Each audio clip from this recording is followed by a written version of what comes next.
I cannot tell you how momentous this night is for me. I am home. I have come home. Finally, I am home in my great home state of Texas. It has been too damn long.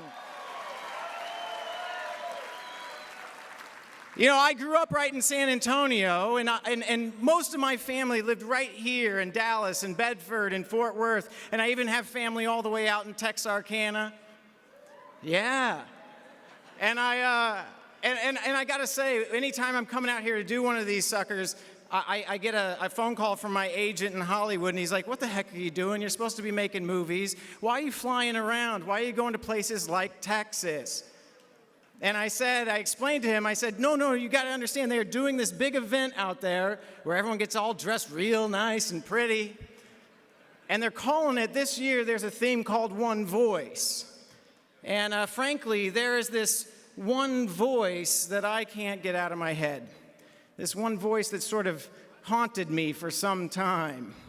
And I heard it the first time when a theater teacher, he brought in this cassette player and played this person, this voice, this speech for the first time. And he said, this is a speech that was actually given in San Antonio, Texas, right?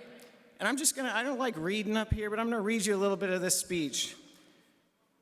He said, somewhere in Des Moines or San Antonio, there is a young gay person who all of a sudden realizes she or he is gay, knows that if the parent finds out, they will be kicked out of the house. The classmates will taunt that child, and that child has several options: staying in the closet, suicide.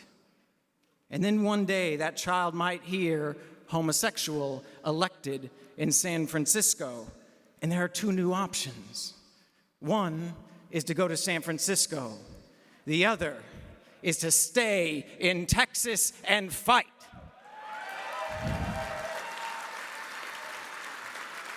And that man's name was Harvey Bernard Milk. And he had the wisdom to come down here and to fight in Texas. And with that speech, you know, he gave me an awful lot of hope enough to live. But, you know, it didn't quite give me all the courage I needed to come out. And at this point, I frankly, I wasn't in Texas anymore. My family, a military Mormon Texan family, we've been transferred to a base right below San Francisco. And I decided, you know, I can't quite come out. I don't have the courage for that yet. But when I go down to UCLA, I'm going to go look out and check out this town called West Hollywood. Has anybody heard of it? Yeah. Well, I'll tell you what. When I went down to West Hollywood, they didn't have those horns the Mormon prophet told me that they were going to have, these gay people.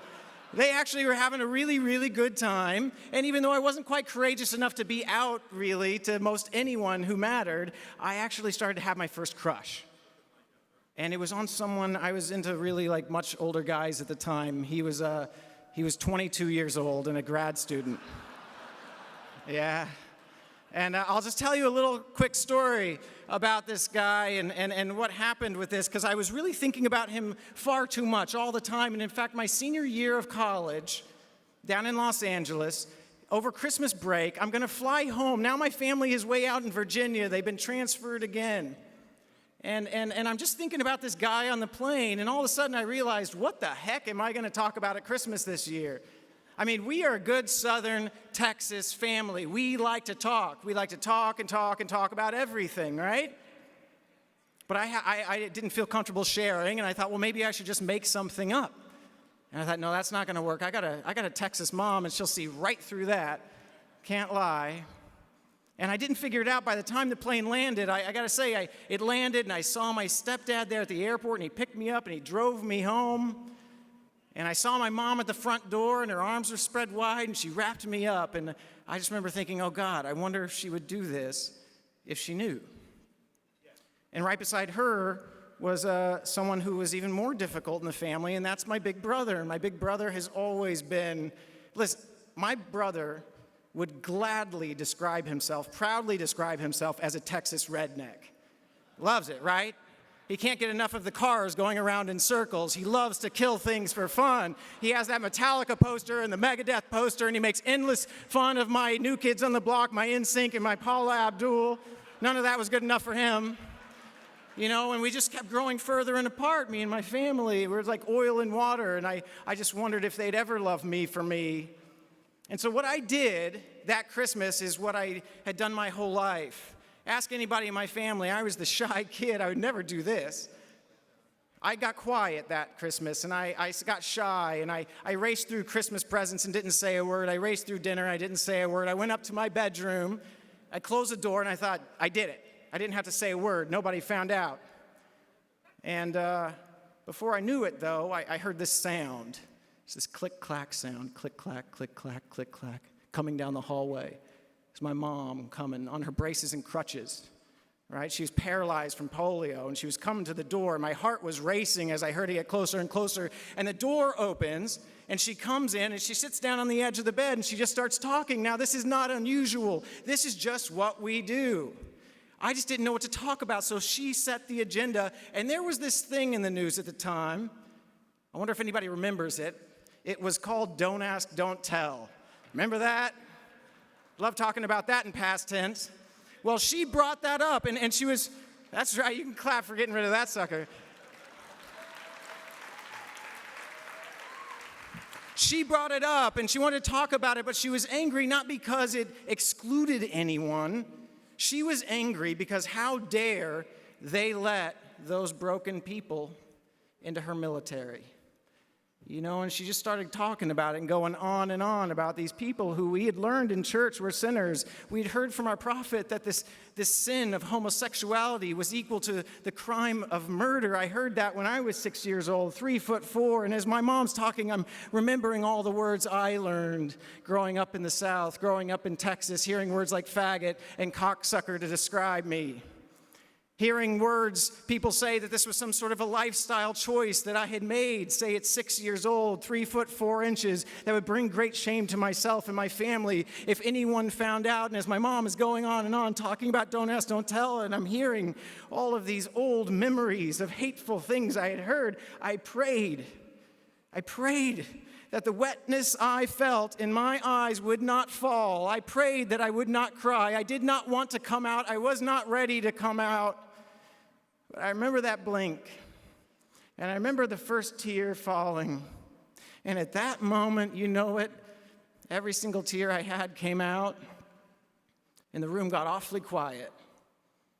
And I looked up into my mom's eyes, and what I saw was fear. What I saw was shame and regret. How could I have done this to my precious middle son? How could I have done this to my precious baby? And how will we fix this horrible problem? And, you know, the truth is we didn't. We didn't fix it on that trip. I went home to California, and my friends all saw something was wrong, and they said, "What's up?" And I said, I didn't want to tell them that my mom had a big problem with me. I was ashamed. So I just said, "Oh, my mom is coming for graduation." They said, "Oh, great, we met her before. We'll just do what we always do. We'll make salad and pasta, and it'll be fine." And I said, "Oh, okay, sure." And like anything that you don't want to have happen, that day came very, very soon, and I heard that same click-clack sound coming, this time down the hallway in my apartment, and my mom opens the front door and comes in, and there are all my friends, and they have made salad and pasta. And she walks in, and I'll admit something to you, I absolutely copped out. I never, ever told my friends that my mom had any problem with me. But I also never told my mom that so many of my friends now were gay and lesbian. So she comes in, they start serving her salads and pastas. I head to the kitchen and act really busy. And then I watch them start to come over and talk with her, one by one. And I realize that because I've said nothing, they assume that my mom, my good old Texas mom, loves gay and lesbian people. Yeah. And so they start, and this is before Ellen or Will and Grace, so she's a goddamn Texas saint, right? So they start telling her the stories of their coming out, the rejection of their families, not even being able to go home for Christmas, and that's going so well because my mom can nod you to death. And before I know it, it's going so well, they start talking about their personal lives, their dating lives, and their sex lives. And of course, one by one, my friends have their lives, so they're going their separate way. They're going away. They're going home. My roommate, of course, headed to his room because he knew what was coming. And before I knew it, it was just me and my mom. And she just did that thing that moms do. She patted the couch next to her, and she said, come here, sit down. We should talk. I said, okay. She said, I met your friends. I said, yes, I like them. I met one in particular. He's a 22-year-old grad student. I said, yes, I know him. And she said, well, I had a long talk with him in particular, and I did tell him that I think that he ought to start treating my baby boy a bit better, and that the next time he takes you to dinner, he ought to pay.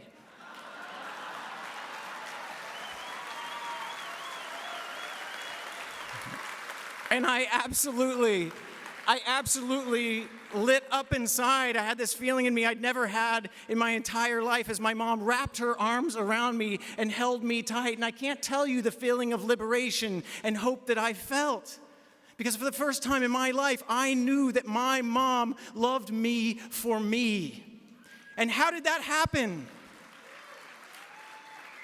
How did that happen? Because she heard the stories, she heard the voices of actual gay and lesbian people. And those stories, those personal stories, they dispelled all the myths and the lies and the stereotypes that she'd heard about gay and lesbian people for generations, growing up in the South, growing up in the military, growing up in the Mormon church. They were gone in one night because of the power of their voices, the power of their stories. And I thought, my God, if that's the power of our stories, well, that's what I'm going to do with my life. And I graduated from college, and if it was a reality series, I did the gay episode. And if it was a TV movie, I did the Pedro Zamora story. And within 10 years, I was actually getting to tell the story of my great hero, the guy who saved my life, Harvey Milk.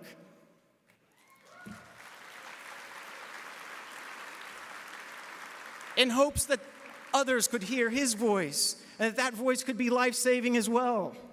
And I was so damn proud of myself for actually getting this sucker done. And I was so busy trying to get it done right, I was absolutely ignoring every single phone call there was, especially the one coming from someone who often it was a difficult conversation, and it was my big brother calling, and he called repeatedly. And I don't think I got back to calling him back until Sunday, the night before we wrapped Milk. And I heard that sound in his voice. Same sound I always heard. It was a sound of something was wrong, something was broken, sound of desperation. I said, what's up, big brother? You know, did you get someone pregnant? Did you get in a fight over the Dallas Cowboys again? Which he did a lot. And he said, no, bro. Listen, you know Larry? I said, oh, yeah, I remember Larry. He's got a tooth missing, and you like watching cars go around in circles together. He said, yeah, Larry. So Larry broke up with me. I said, what? And he said, yeah, Larry broke up with me. So we were down in the basement about a year ago, and we're watching a race and having a beer, and Larry leaned over and he kissed me. And nothing in my whole life has ever felt so right. And all of a sudden, everything made sense. And, but he said that Larry had told him that he was worried people would find out. And Larry said that he had to end it because he was scared of what would happen. And my brother was absolutely devastated. And I said, well, boy, did you call the right guy, right? Right, yeah. So I whipped out literally every It Gets Better speech there is, every hope speech there is, and I recited it. But you know, there was literally nothing that I could do, nothing I could say to give him that feeling of hope and liberation that I had felt when I came out. Nothing. And I thought, well, how stupid, how self-centered I had been. Of course, I felt hope, I felt liberation. I came out in a state called California, where at least you can't lose your job and your home if you come out. He and we grew up in Texas. He came out in Virginia, where you can still lose your home, you can lose your job.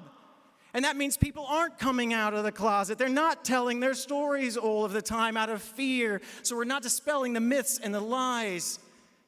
especially in the communities he holds dear. He had every reason to be afraid, because the truth is, we were living, and still are, in a checkerboard nation where some areas are free and some areas are not free.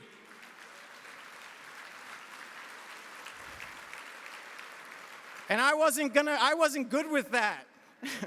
I wasn't good with that. And so, I said, it's not enough just to fight for rights in California, is it? It's not enough just to make movies about civil rights leaders. And I got up on that Oscar stage and made that promise to the young people that we would have full federal equality in their lifetimes. So that my equality and my wins in California would be their wins. My freedom would be their freedom. And thankfully, when I got off that Oscar stage, I met a guy who just spoke here right before me named Chad Griffin, who had a strategy to make it a reality. And together with Chad Griffin and our beautiful plaintiffs, Jeff and Paul, who you just met, we sued the state of California in federal court, saying that the Constitution ought to apply to all people, that Proposition 8 is unconstitutional. And I don't know if you've been paying any attention, but we've been winning. Yeah, we won at district court in California. We won at the Ninth Circuit Court of Appeals, didn't we? And I gotta tell you, one of the proudest moments of my life will always be that moment I walked into the U.S. Supreme Court this year, and I heard Justice Kennedy ask a question. He said, "What about the children? What about the children?" And this time, he wasn't asking about how gay and lesbian people hurt children, all these myths and lies that date back to the Anita Bryants. He wanted to know, what about the children of gay and lesbian families? Why don't they deserve equal protection and respect?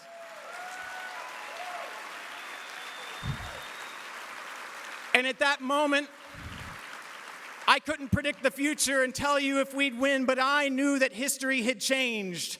I knew. I could see our bright future. I know we will win. That moment told me so.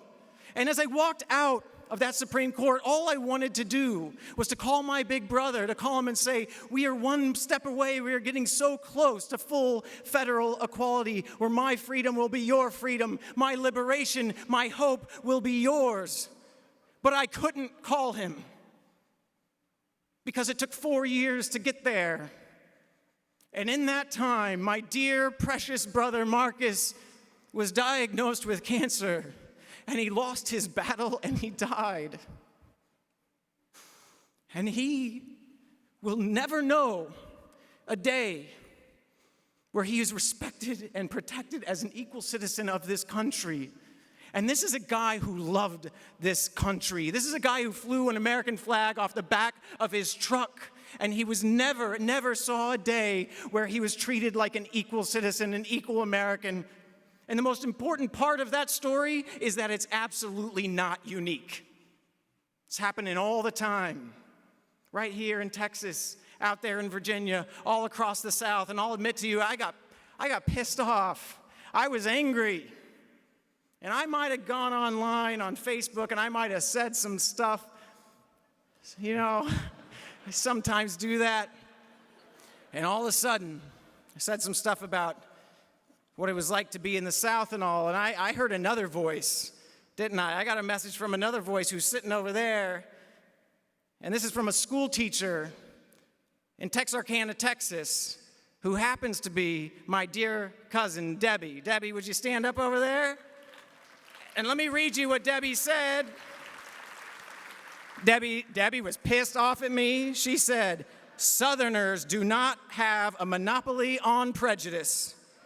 These old, outdated laws in the South will be undone. Progress is slow, but it will come. And never, ever underestimate a Southerner, and never underestimate a Texan."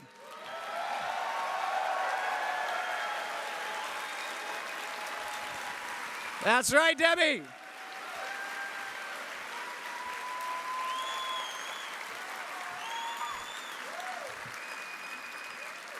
So why am I here tonight instead of in Hollywood? It's thanks to Debbie reminding me, to Harvey Milk's call, who said you can go to San Francisco or you can stay in Texas and fight, and I'm back in Texas and I'm ready to fight. Because I know that our ability to win depends on what you do right here in Texas. And what is it that you can do? I hope I've demonstrated a bit of it tonight. The way to change minds is to tell your own personal story, to share your voice, isn't it? That's what I need you to do. Because if we can show the U.S. Supreme Court that we are making progress in Texas, if we can change minds in Texas, we can change this state and we can change this country. That U.S. Supreme Court never wants to be behind the arc of history ever again. They've seen that dark day, and you've got to show them the way to the future, Texas. So I need you to get out there, starting tonight, starting tomorrow, and tell your personal story. Tell it to everyone. Not just the people who it's easy to tell. Call that family member who you're afraid to tell. Talk to your coworker. Talk to your neighbor. Tell them your personal story from your heart, not a speech, not politics. Tell them about who you are. And yeah, you know what? I know it is risky and it can be dangerous, but we need your bravery. Because with your bravery, you can change hearts. And if you can change hearts, you can change Dallas. If you can change Dallas, you can change Texas. And if you change Texas, I guarantee you, you will change this great nation. Because not a single one of us in here, we do not pledge our allegiance to two Americas, do we? We pledge our allegiance to one America. Not a red America or a blue America, a northern America or a southern America. We pledge our allegiance to one America under God, indivisible, with liberty and justice for all. Because we as a people, we do not leave a single one of our brothers or our sisters behind, no matter who they love or where they live. Come on, Texas, give us our freedom. Raise your voice, raise your voice, raise your voice. Thank you.